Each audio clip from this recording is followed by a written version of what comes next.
7 years prior. But on tomorrow, September 17th, 2018, okay. I was just going to say, answer the phone and tell them to listen in to the service. Amen.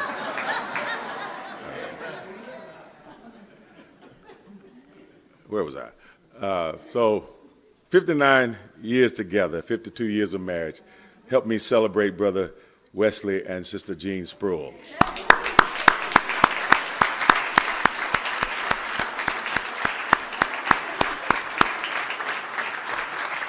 All right. And they are so beautiful. They're so happy.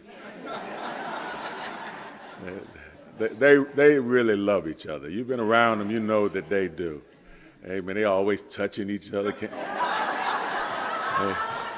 Man, she just did it right there. See? Yeah. Amen. That's wonderful. God bless you. God keep you. Amen. We have also Brother and Sister Williams. Amen. Stand up as well. They've been married 50 years. And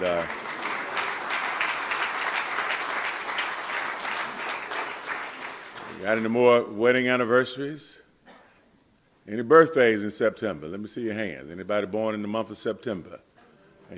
Amen. All right. Remain standing. Remain standing. Stand up if you were born in September. You're not ashamed of it. All right. Keep standing. On the count of three. A one, a two, a three. Happy birthday to you. Happy birthday to you. Happy birthday, dear members. Happy birthday to you. Amen. And many more. And many, many more.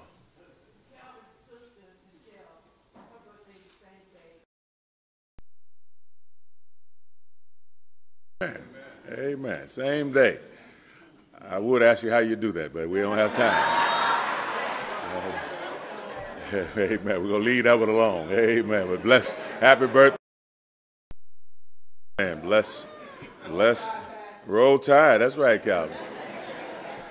Amen. I've tried in my 4+ years being here to be used to help draw people to Jesus. And I hope that in some capacity I've done that. But I'm also glad that I've converted some of you to become Alabama fans. When I first arrived and I say Roll Tide, you're always like, what do you mean? What are you talking about? Now you know. Amen. Bless the Lord. Amen. Always glad to see our very wonderful, venerable Pastor Emeritus, the Reverend Dr. Lawrence A. Davies. Give him some love today.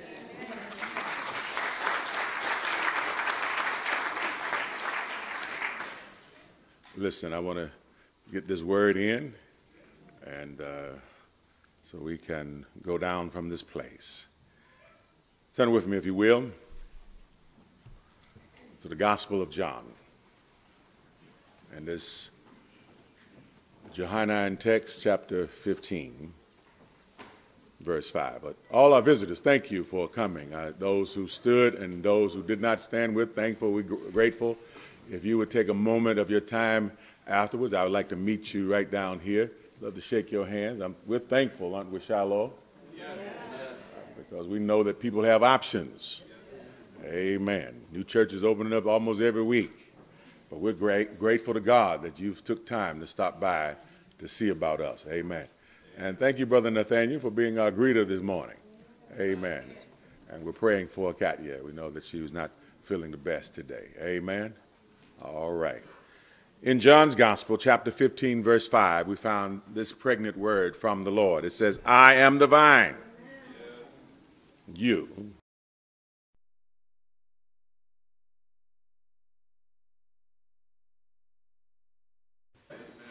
The word of the Lord. For the people of God, to the glory and honor of our God. I want to tag this text let's stay together. It was the venerable soul man and preacher man, Al Grits Green, who gave us these wonderful words that are apropos to this text and for anybody who's going to hang in there for 59 years. Al Green said, whether times are good or bad, y'all know Al Green? Happy or sad, let's stay together. Good advice. In our text, Jesus, the field preacher of Galilee, seemingly is saying the same thing. He's speaking to his disciples, but whenever you see the word disciple in the text, it's referring to you and me as well. No, we're not apostles. We're not a part of that original 12 or 13, if you consider Matthias, who took the place of Judas. But a disciple is a learner, a pupil, a student, someone who is interested in getting more knowledge. And for 3.5 years, Jesus had these men who were fishermen, who were tax collectors, who were involved in various vocations and walks of life. He brought them together under his tutelage, and he taught them had a word from the Lord and that he himself was from God. In our text, we find Jesus preparing the disciples for the inevitable. The inevitable was that Jesus had a date and a destiny with Calvary. Jesus was getting ready for his impending rendezvous with death and his moment of going to Calvary's mountain. At Calvary, you know, brothers and sisters, that Jesus will die a very terrible death. Jesus would die an awful death. Jesus would die a heinous and hideous death. It was not beautiful. Parenthetically speaking, there are some things that you need to look at, even though they're ugly. Let me say that again. There are some things you need to go and peruse and examine and look at, even though they're ugly. Let me give you an example. The cross at Calvary. Nobody called it Good Friday on that Friday. But because of the love of God and because of Jesus' commitment to the cross, he turned something ugly into something beautiful. So that after the fact, after a while, that which had been labeled as ugly and heinous, the Lord has a way of making something good out of a mess. Do I have a witness? To the point that when we go through our various travails of life, even though they were not pleasant, they did not feel good to us, we know that with God's hand, God can somehow recycle evil, the ugliness of life, and turn it into something good. Okay, some of you have been to the museum in Washington, the African American History Museum, and one of the most tear-jerking exhibits in that fourth floor museum is the coffin, the casket of a 14-year-old boy who left Chicago on a train headed to Money, Mississippi. A little boy was named Emmett Till. 14-year-old put on that train by his mother, but he never made it back to Chicago alive. He was killed. He was killed because it was alleged that he wolf whistled at a woman. But whatever the case was, he was so brutally killed that his body was unrecognizable. And a lot of people told that mother, Miss Mamie Mobley Till, told her to not have an open casket funeral. But she refused, because she knew that this ugliness needed to be seen and to wake some folk up. That's what I'm saying to you and me. Sometimes we need to face the ugliness of life and look at some things that are not so pleasing and pleasant and try to understand, God, what are you trying to teach me in this? And it was his death, Emmett Till's death, that became a spark for the modern civil rights movement. My brothers and my sisters, listen closely. There are some things that have happened to you in life, on your journey in life, that were not pleasing, that were not pleasant. But God is trying to speak to you and me even in those moments. Jesus was telling them about his death, And you know what they said? Jesus, we don't want to hear about it. Not a one of us in this room, perhaps, has not had a loved one who was at the brink of death, started to share with you about things that they wanted you to take care of while they were under that situation and almost facing the inevitable. My brothers and my sisters, listen carefully. The Lord wants to remind us that all of us have a date with death. All of us have an inevitable moment in our own lives. Grave space is reserved for each of us, and that reservation is without the privilege of cancellation.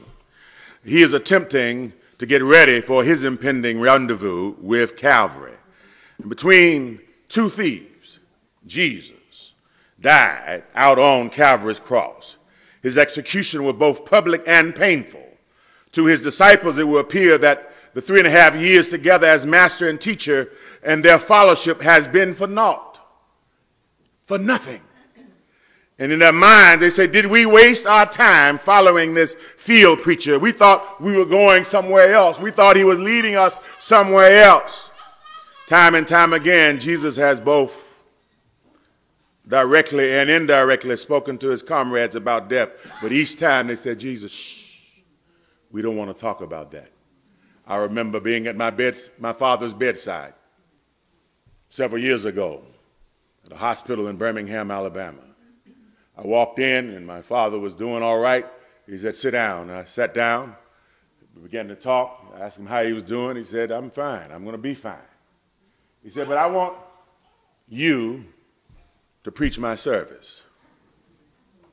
I tried to hush my daddy. I tried to say, no, Dad, let's not talk about this. No, that'll be a long, long time from now. Unfortunately and blessedly, it was a few years later. I had my dad in my presence for 87 years, but I didn't want to talk about it.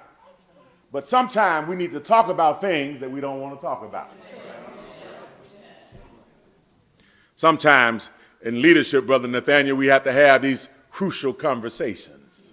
Sometimes we need to talk about what many times we want to push to the side, sweep under the rug, not deal with, hide under the quilt and pull our head and hide our heads in the sand like a proverbial ostrich.